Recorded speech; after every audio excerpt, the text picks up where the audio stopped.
Hey, coucou tout le monde, bienvenue sur ma chaîne Livre et Sac à dos, une vidéo un peu spéciale aujourd'hui, vlog, ce sera du blabla.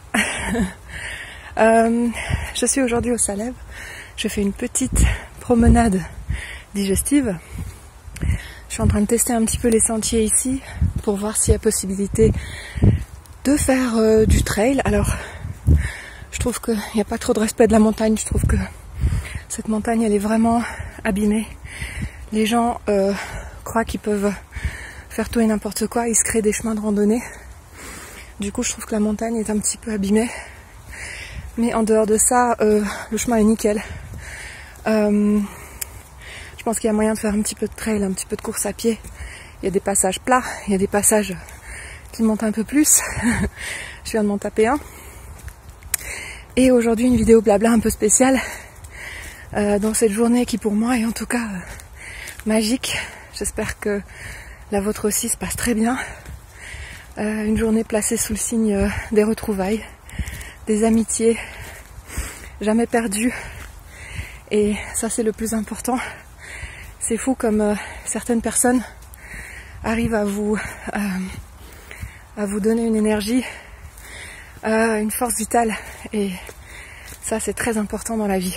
La première chose, c'est de faire ce qui nous fait plaisir, de se faire plaisir et de rechercher le bonheur activement.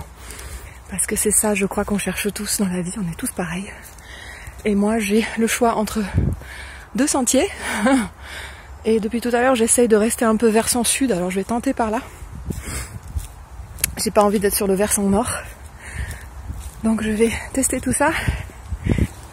Aujourd'hui, j'ai pris avec moi pour cette petite balade le Jussi Adler-Olsen, tome 3.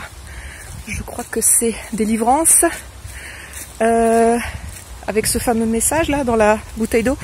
Ah, regardez, il y a un champignon. Enfin, il y en a même deux. C'est génial. Donc, c'est la saison en même temps. Il y a des glands, il y a des noisettes, il y a des champignons, il y a tout ce qu'il faut. Si je croise pas un écureuil, je sais pas. En tout cas, ouais, le Jussi Adler-Olsen, je trouve plus dynamique, j'arrive plus à accrocher. Je suis plus dans une dynamique de lecture avec quand même le Jussi Adler-Olsen qui est beaucoup plus dans l'action. Dans l'humour aussi, je trouve que ça, Jussi Adler-Olsen l'intègre très très bien. C'est un humour un peu sombre, mais c'est quand même de l'humour. Et toujours ce trio fantastique qui décortique des cold cases. Karl Mork, l'inspecteur, qui a été un petit peu remis au placard, accompagné de Assad et de Rose. Et en plus, le côté drôle de ce tome, c'est qu'apparemment ils ont découvert de l'amiante dans les sous-sols où ils étaient en train de dépoussiérer les archives. Et donc, ils sont tous les trois obligés de quitter leur bureau pour s'installer ailleurs, plus avec les collègues en fait. Et du coup, ça se passe pas très bien. Donc ça, je trouve ça vraiment, vraiment très drôle dans cette lecture. Et donc je vais vous tenir au courant de l'avancée. Je pense que quand j'en aurai marre de marcher, je vais m'arrêter, je vais lire un petit peu. Voilà, alors là je vois que on va reprendre un passage un peu escarpé. Donc je vais vous laisser plutôt que d'être à court de parole. Et je vous retrouve tout de suite. Je vous retrouve du coup du haut du Petit Salève pour vous parler un petit peu de ma lecture. Je me suis donc posée pour lire Jussi Adler-Olsen, Délivrance, le tome 3.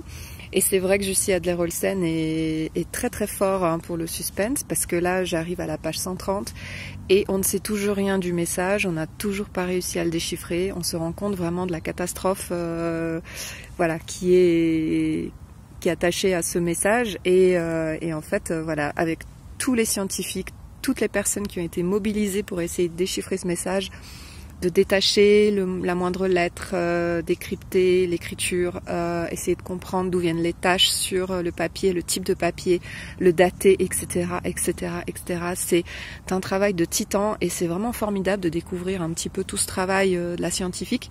Et au-delà de ça, ça participe à un véritable suspense, parce qu'on se dit, est-ce qu'ils vont arriver à déchiffrer ce message?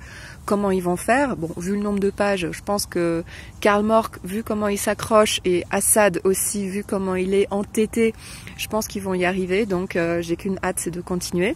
Là, je vais commencer à tout doucement redescendre de ma montagne parce que le soleil s'est couché, donc il refait un petit peu frisqué. Et je vous reprendrai peut-être lors de la descente pour vous montrer un petit peu du paysage. Voilà, à tout à l'heure. Bon voilà, me revoilà. Donc pour le retour, j'ai pris un des chemins qu'ils estiment un peu escarpé. Alors c'est vrai qu'il y avait un passage où il fallait pas trop se louper. Mais là, pour le moment, plus aucune complexité. Oui, on est à flanc de montagne, mais il n'y a rien de fou. Et puis là, je voulais vous montrer parce que c'est assez sympa. C'est ce qu'ils appellent les voûtes. Donc là, on est vraiment sous la roche. C'est très sympa. Et je voulais absolument vous montrer ça. D'ailleurs, j'adore quand il y a des grottes dans les montagnes et que vous faites des randonnées pendant les périodes chaudes, vraiment les périodes de canicule. Je ne sais pas si vous êtes déjà rapproché d'une grotte et que vous avez senti la fraîcheur qui sort des grottes, c'est juste incroyable.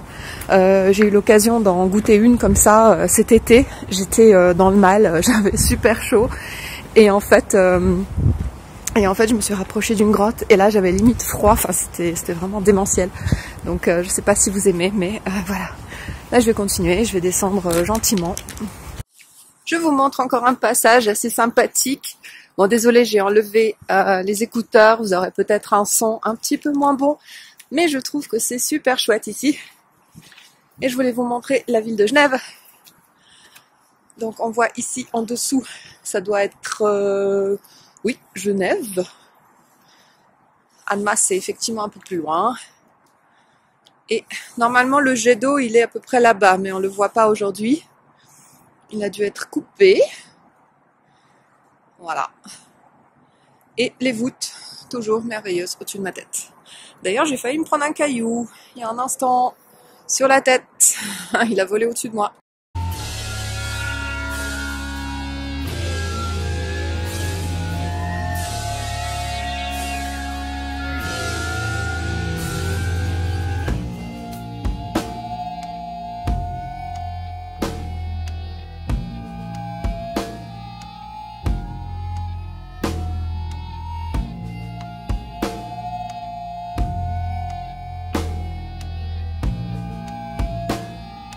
Salut tout le monde, je vous retrouve aujourd'hui en vlog. Je suis en train de descendre d'une randonnée qui s'appelle Lac de Père, que j'ai eu la chance de voir à moitié gelé, à moitié encore sous l'eau. Enfin, c'était fabuleux, je vais vous mettre une photo. Et j'ai surtout la chance de l'avoir vu au soleil, donc ça c'est top. Je vous retrouve aujourd'hui, donc là j'ai pas pu vous prendre avant parce qu'il y a beaucoup d'eau et de neige, donc il a fallu que j'assure un peu mes arrières. Mais maintenant c'est bon. Je voulais vous parler un petit peu de l'avancée de ma lecture de Jussi Adler-Olsen, le tome 3. Donc effectivement, Jussi Adler-Olsen, là il a vraiment fait une enquête qui est beaucoup plus intéressante que le tome précédent, le tome 2, qui parlait plutôt d'une conspiration, une association de malfaiteurs. Et en vrai, là le tome 3 il est vraiment fabuleux. Attendez, je vais vous montrer, c'est super joli.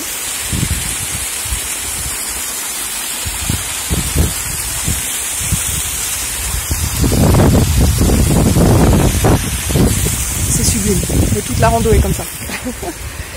Du coup, c'était une association de malfaiteurs et là dans le tome 3, bah là on est vraiment dans une espèce de pourriture. Alors vous savez plus ou moins qui est effectivement la personne qui, je vais vous le dire, hein, il s'agit d'enlèvement d'enfants et ici on est quand même dans des histoires ultra glauques. Donc si les histoires d'enlèvement d'enfants vous plaisent, enfin, en tout cas vous aimez en triomphe, et bien écoutez, celui-là il devrait vraiment vous plaire. Parce que là l'histoire elle est juste fabuleuse. Les 3 enquêteurs il y a une stagiaire également qui s'appelle Irsa, sont vraiment patauges un petit peu dans la semoule, mais là j'en suis arrivée à la moitié du roman et ils sont déjà bien avancés dans l'enquête. Je pense qu'ils vont pas tarder à découvrir qui est derrière tout ça. Et justement, c'est vraiment des histoires de famille sordides. La psychologie de la personne qui enlève les enfants est vraiment tordue. Et ça, j'apprécie beaucoup. Je trouve que Jussi Adler-Olsen a vraiment mis l'accent sur ça dans ce roman. Et c'est super bien vu, quoi. En tout cas par moi. Ça me plaît beaucoup. Donc je pense continuer ce soir. Je ne sais pas si j'arriverai à le terminer. Mais je pense continuer en tout cas en soirée. Et puis je vous laisse sur ces petites images des montagnes.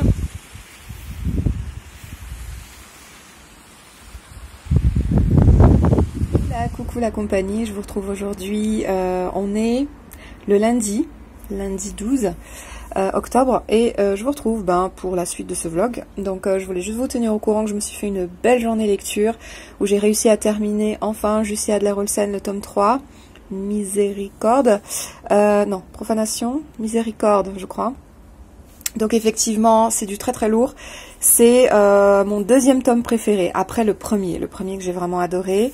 Ouais, ce tome 3 est vraiment génial, il y a beaucoup d'humour, il y a des scènes qui sont très drôles, notamment lorsque par exemple Karl est en train de rouler dans la voiture avec Assad à côté et il y a le gyrophare qui est toujours en route alors qu'ils sont à 20 à l'heure et qu'ils sont en train de suivre une voiture à travers une forêt. Et puis Assad, il dit, bon, il serait peut-être temps d'éteindre le gyrophare, chef.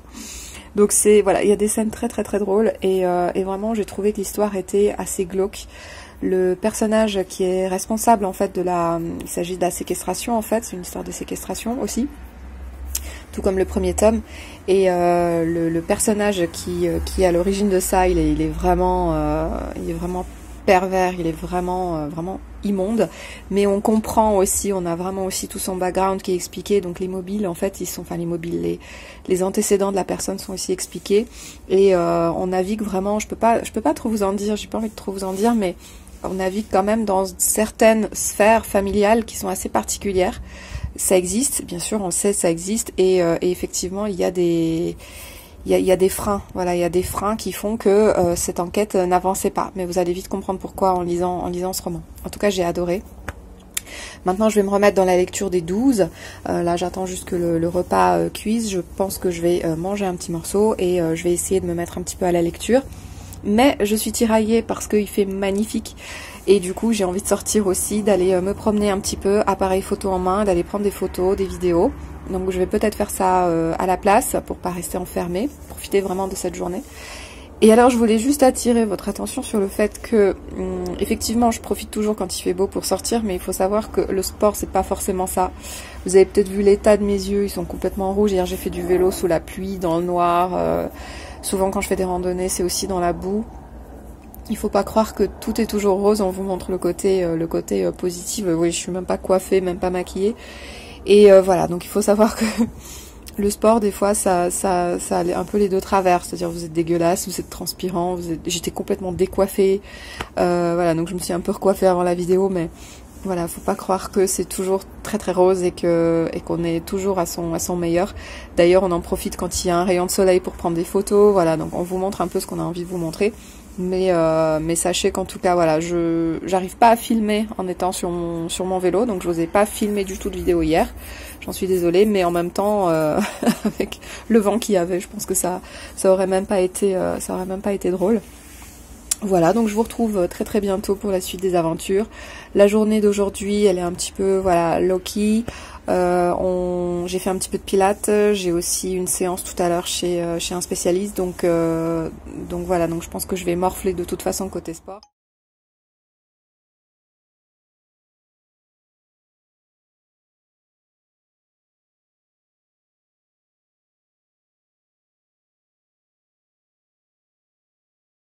Hey coucou, vous aussi vous aimez faire du vélo de nuit maintenant qu'il y a comment dire, la nuit tombe un petit peu plus vite puisqu'on a changé d'heure.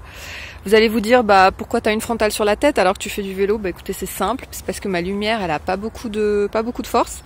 Et oui, je vous rassure, j'ai un casque. J'ai juste enlevé pour mettre la frontale. Et je voulais en profiter pour vous montrer un peu ces splendides montagnes là qui est vers chez moi. Voilà. Et je fais un petit peu de vélo sur la piste aujourd'hui. Donc voilà, c'est très sympa, c'est vraiment un joli cadre. Et j'aime beaucoup faire du vélo le soir, la nuit en fait, parce que je suis vraiment peinard. Il y a personne. Certes, bon, on est à la lumière un petit peu, on est avec les petites lumières. Mais voilà, moi j'apprécie vachement quand même de faire du vélo le soir après le taf. Et écoutez, voilà, si vous faites du vélo, dites-le moi en commentaire parce que ça m'intéresse et j'en connais qui font du vélo.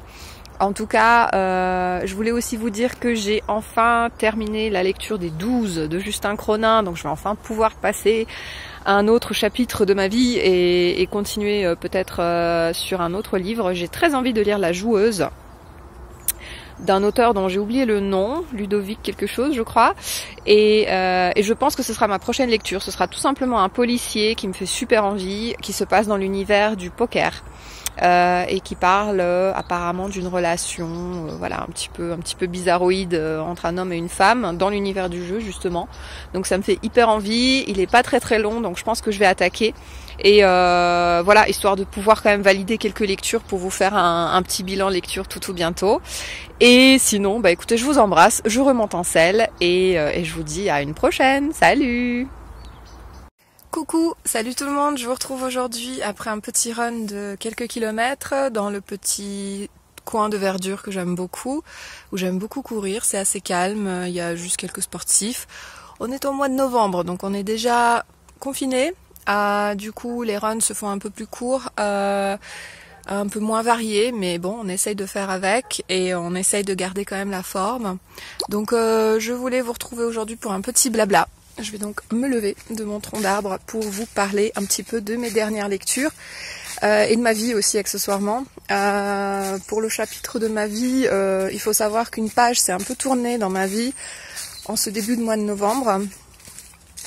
Ça a été une décision très compliquée à prendre, mais j'ai réussi à passer un petit peu outre. J'ai effectivement pris une décision assez difficile dans ma vie de femme, le genre de décision qui... pour lequel la plupart, enfin beaucoup de personnes en tout cas peuvent tomber en dépression, mais ça va, je m'en sors, je fais avec, j'apprends aussi à apprécier cette saison qu'est l'automne, hein, dont je suis pas particulièrement friande, mais là comme vous voyez le temps est assez agréable, les couleurs sont vraiment splendides, donc j'essaye quand même de voir le côté, l'aspect positif de la chose. Et puis voilà, et puis de continuer à vivre ma vie, à m'entretenir, au contraire, de profiter un petit peu plus de la vie et de continuer effectivement à faire ce que j'aime faire et de le faire finalement un peu de la même manière que je le faisais. Voilà, désolée, c'est un peu décousu, mais en gros pour dire que tout va bien. J'espère que vous aussi ça va. Voilà, c'était la page.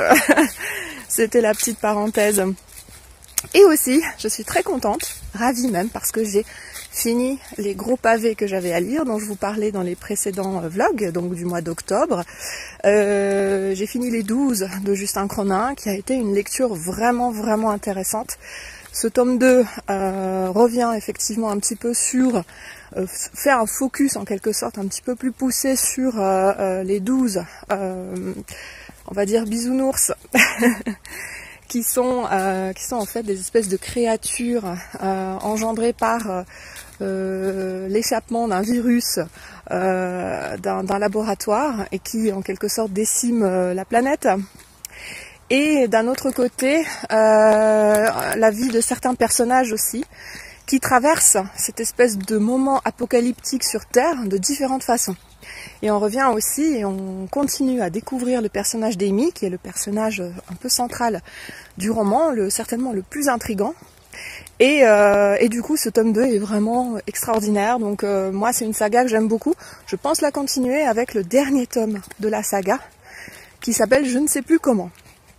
Et j'ai aussi terminé le roman de Jussi Adler-Olsen, Les enquêtes du département V. Je crois que c'est le 3e tome que j'ai lu. Qui parlait de séquestration d'enfants, tout simplement, et qui parlait de ça. Il s'agit d'une histoire avec une bouteille à la mer, etc. Et j'ai beaucoup aimé aussi ce roman. Et puis également, je me suis aussi fait violence pour finir le Barbet d'Aurevilly avec l'ensorcelé, qui fait aussi partie, puisque toutes ces lectures font partie de mon challenge Pumpkin Autumn. Donc je me suis un petit peu fait violence pour finir ce roman parce que si la qualité de l'écriture pour moi est une des plus belles, vraiment une sublime plume de Barbet d'Aurevilly, il n'y a rien à dire là-dessus. En revanche, l'histoire est un peu, pas décousue, mais il se passe beaucoup d'événements, on n'a pas vraiment la relation entre eux. Et je pense que c'est un roman qu'il faudrait que je relise dans un état d'esprit un petit peu plus ouvert, un peu plus patient, un peu moins distrait aussi par ce qui m'arrivait dans ma vie. Donc pour moi, ça a été une lecture un peu en demi-teinte. Hey coucou, je suis heureuse de vous retrouver pour clôturer ce petit vlog. Enfin ce petit vlog, c'est un vlog qui s'est quand même déroulé sur plusieurs mois. Donc très heureuse de vous avoir donné un petit peu des nouvelles, de vous avoir partagé un petit peu mes balades. Je pense continuer dans cette optique de faire des vlogs, mais en essayant de faire quelque chose d'un petit peu moins décousu. Et un petit peu plus un petit peu plus structuré que ce premier vlog qui pour moi est un premier exercice, donc veuillez m'en excuser. Et aussi pour vous dire que pour clôturer ce vlog, je voulais simplement vous dire que je suis très heureuse parce que cet après-midi j'ai fini de lire Kazuo Ishiguro avec Le Géant Enfoui, qui est un prix Nobel de littérature, hein, et j'ai énormément adoré cette œuvre.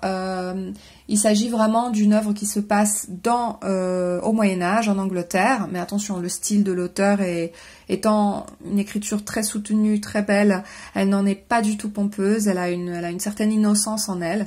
Et on suit en fait un couple de personnes âgées qui va quitter son petit village pour aller retrouver, en fait, pour aller chercher leur fils qu'ils n'ont pas revu depuis très très longtemps, depuis de nombreuses années. Ils vont donc partir dans une quête pour aller rejoindre le village où il est censé habiter.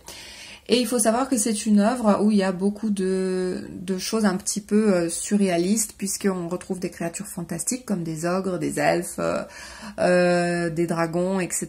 Donc on est quand même face à une mythologie qui est très très présente, puisque ce petit couple, pendant ses aventures, va rencontrer des créatures fantastiques, va tomber nez à nez avec des personnages, par exemple des légendes arthuriennes. Donc on a quand même un récit qui est assez fantasmagorique en fait, et j'ai beaucoup apprécié les messages qui sont retranscrits dans ce livre, sur l'oubli, sur la mémoire, sur la vieillesse, sur le temps qui passe.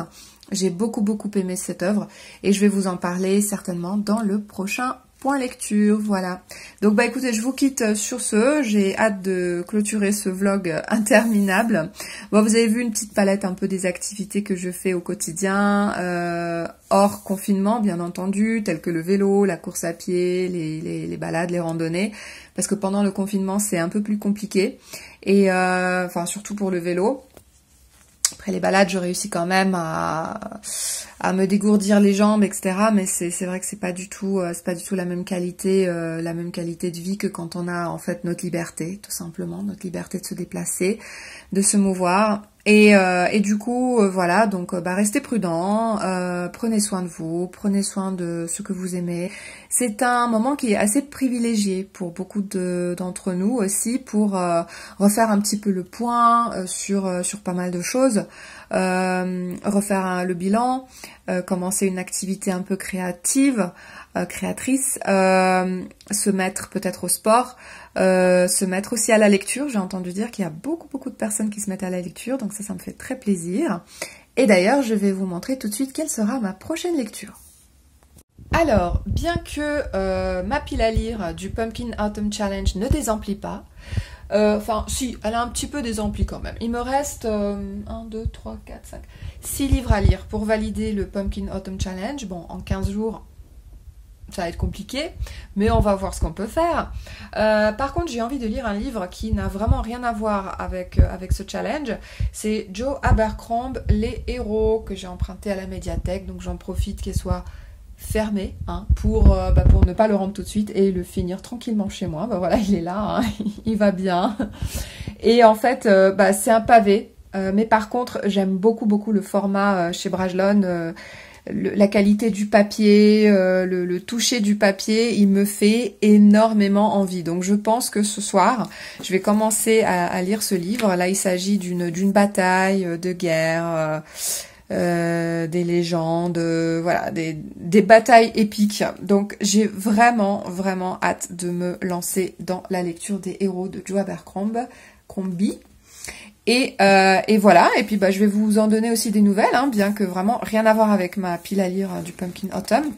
Il faut savoir qu'il y a un livre que j'ai abandonné pour le Pumpkin Autumn Challenge, mais genre complètement, c'est Les Frères K en fait, parce que c'était aussi une pavasse et elle me faisait extrêmement peur. Et vraiment, j'avais peur de me prendre une amende par la médiathèque, donc je l'ai déposé dans la boîte. Et en fait, après, j'ai appris que j'étais confinée.